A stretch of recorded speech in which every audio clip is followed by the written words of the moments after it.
Okay, so here we are, lecture June 30th for AMT 162, Aircraft Assembly and Rigging. We're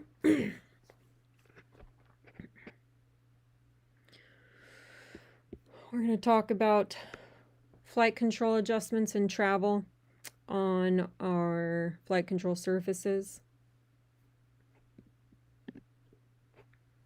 Beginning with our ailerons. So first of all, you want to be sure to only use manufacturer's parts, combinations, and torque specs to prevent binding when installing and rigging ailerons or any flight control surface. The aileron should be free to pivot with no binding and no looseness. This is a figure of your aileron control system for a light or general aviation type plane. You can take a look at that, lists all of your components and gives you a diagram.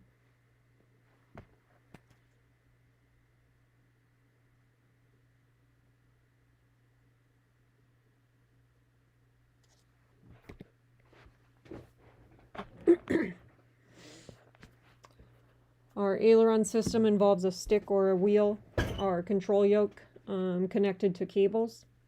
We have up cables and through cables. Our up cables go to each aileron, and our through or balance cable connects downside of both ailerons.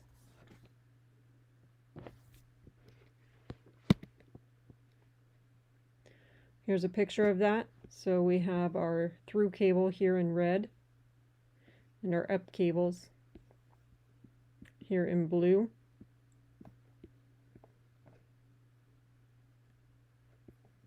Connected to each side of our ailerons. One thing you want to consider is adverse yaw. In order to combat adverse yaw, you can use differential travel, freeze ailerons, or rudder aileron interconnect springs. These interconnect springs are used when the wheel or control yoke or stick is moved. It also moves the rudder in appropriate direction to combat adverse yaw. And here's a picture of where those interconnecting springs would be located.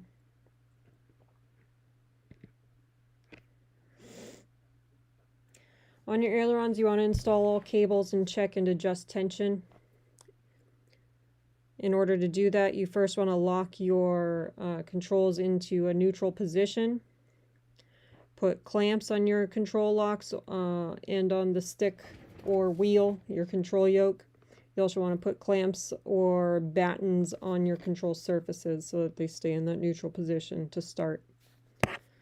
Some control wheels or yokes have holes for rig pins to go into in order to hold your control surfaces in that neutral position.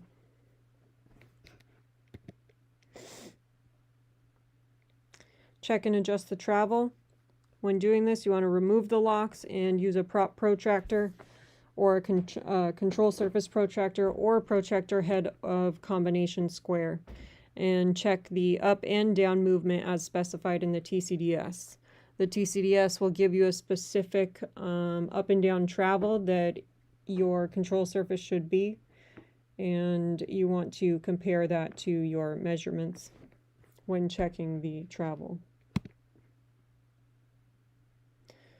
This is a manual protractor that you can use.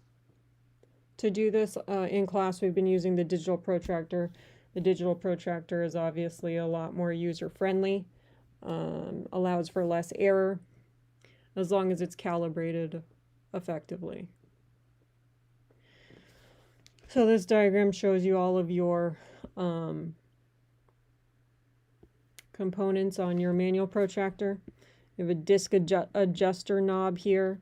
This is your ring. The red is your disc. Your spirit level here in purple. You have a degree scale on your disc and a vernier scale on your outer ring. You also have another spirit level for your corner over here. This knob here would be your ring to frame lock. And you have your ring adjuster, meaning your outer ring here. And you have a disc to ring lock on this ring. Engages only when zeros on scales are aligned.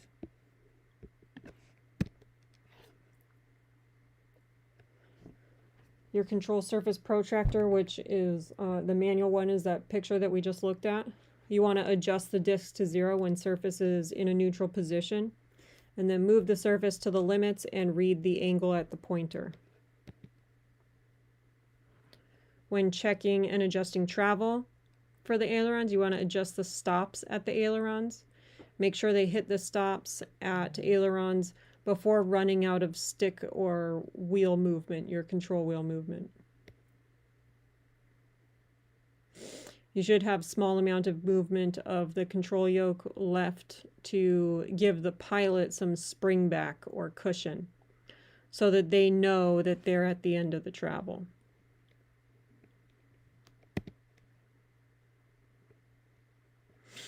Here's a diagram of your control yoke here. Shows you the forward stop, aft stop, and all of your components.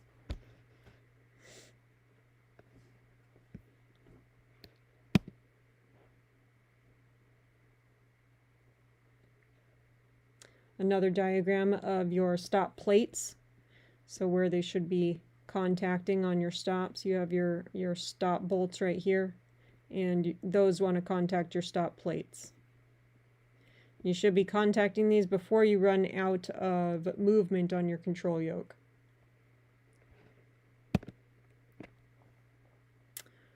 Some ailerons are drooped. This means when in neutral position, the trailing edges are slightly lower than the wing or flap trailing edges. Both of these control surfaces must have equal droop on each of them. During flight, the ailerons are forced to streamlined position to take up any slack or wear in the system. This is mostly used on cable systems. After your adjustment on your ailerons, you want to move your control yoke through entire range of movement. Check for ease of movement, no binding. Make sure it hits the stops at the aileron first, and ailerons move in proper direction. That is obviously the biggest point of inspection. Make sure your ailerons move in the proper direction, or else that it would be extremely detrimental and very embarrassing for you as a mechanic. You want to check the entire system for proper installation, the pulleys, cables, bolts, safeties, etc. So as far as your ailerons go, here you have a, well, this is a picture of your flaps and the rigging associated with the control cable and pulleys. Moving on to your flap system. It's actuated by a mechanical handle or a mechanical or electrical handle. The handle manually positioned by the pilot and connected by cables. If you have an electric one, the electric switch is connected to a reversible motor in the wing, which is connected to cables. Both sides connect to the same cables to ensure equal extension and retraction of your flaps. Rigging the flaps, generally the same as the ailerons. You want to lock in the retracted position, adjust cable tension, check and adjust travel as per TCDS. Make sure that your flaps hit the stops and that both extend equally. If the flaps do not move equally, it can cause extreme roll force. And you also want to check the indicator system that it matches the flap movement and positions.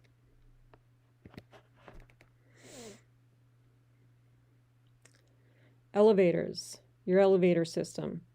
This has your control yoke connected to cables, similar to the aileron. Cables go through the belly to a bell crank on or near the elevator. So here you see the connecting of your cables to your elevator through the belly of the aircraft. Some elevators have downspring. Downspring in the system puts a load on the elevator working against the trim tab. If turbulence causes loss of trim tab effectiveness, then the downspring pulls elevator down to keep the nose down until trim tab can take over again. This is a picture of where your downspring would be in your system with your elevator.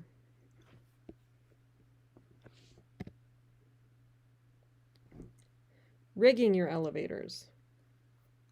Again, similar to ailerons, you want to lock your control surfaces and control wheel in neutral. Clamp those surfaces so that they stay there for the beginning of your measurement, and then adjust cable tension, adjust travel, check operations and system for problems. Stabilators. Stabulator system has a control wheel or your control yoke connected to cables very similar to the elevator, except it connects to counterweight or balance arm on front of the stabilator inside the fuselage. Here's an example of that. So here you have your stabilator back here with your anti-servo tab, and you have your balance arm that it's connected to here.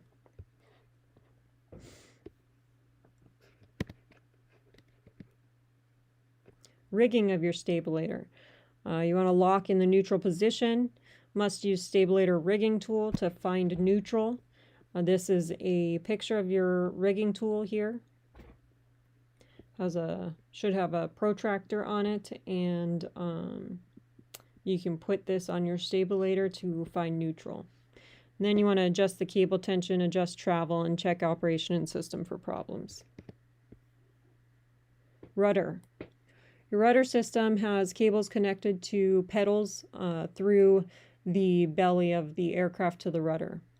On a trike gear aircraft, it also connects to the nose wheel steering mechanism.